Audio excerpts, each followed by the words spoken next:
Rien ne sera plus jamais pareil.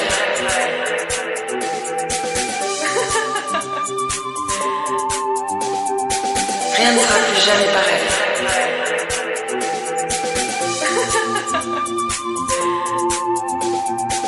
Rien ne sera plus jamais pareil.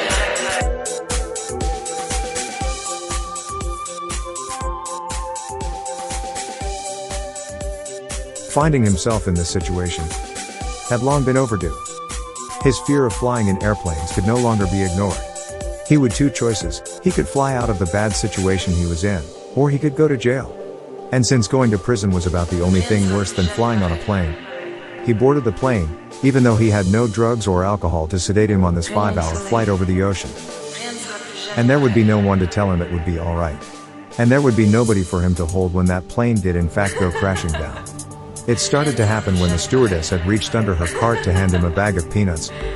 An explosion created a hole in the side of the plane, that she was then sucked into, and only for a brief second did she fall to her death, because her short fall was into a jet engine that sucked her body into it, and spat her out into bits and pieces of burnt human flesh. That was one of the many horrific things he would see in his survivor story, as the plane fell thousands of feet into the ocean. Somehow, he survived that fall. And somehow those other dozen or so survivors would construct a raft out of the debris floating in the ocean.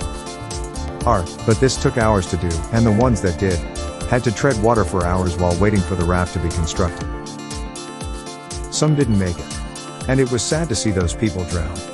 After the raft was made, a storm had come in, making the ocean waters have huge swells.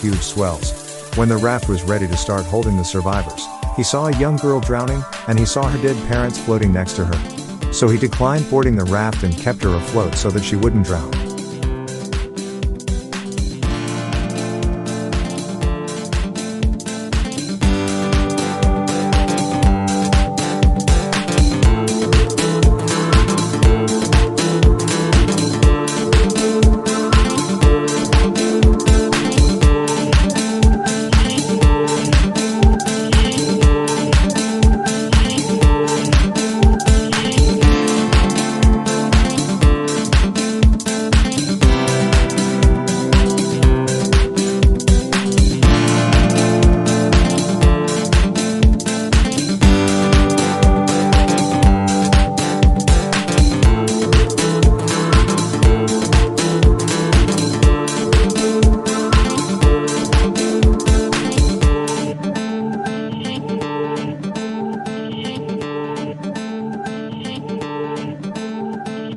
Luckily, the crash site wasn't too far from fishing boats.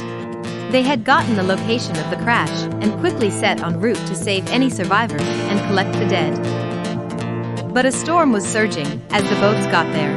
He and the girl could see the survivors held together, like ants crossing a river. The survivors on the raft were carried up and down the huge swells of ocean water. And when one of the rescue boats arrived, it attempted to go down one of the swells to get to the survivors. The swell started to break and form a wave. The boat then came plummeting down toward the raft and the survivors on it, decapitating all that were on it, and this was when he was glad that he saved the drowning girl.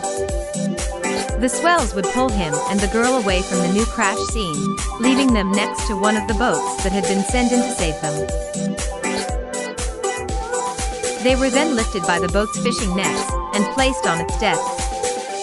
They were finally safe and could not believe what had just happened to them. Because even his worst nightmares he had about plane crashes, or his elaborate thoughts, could have even begun to prepare him for the travesties that he had just seen.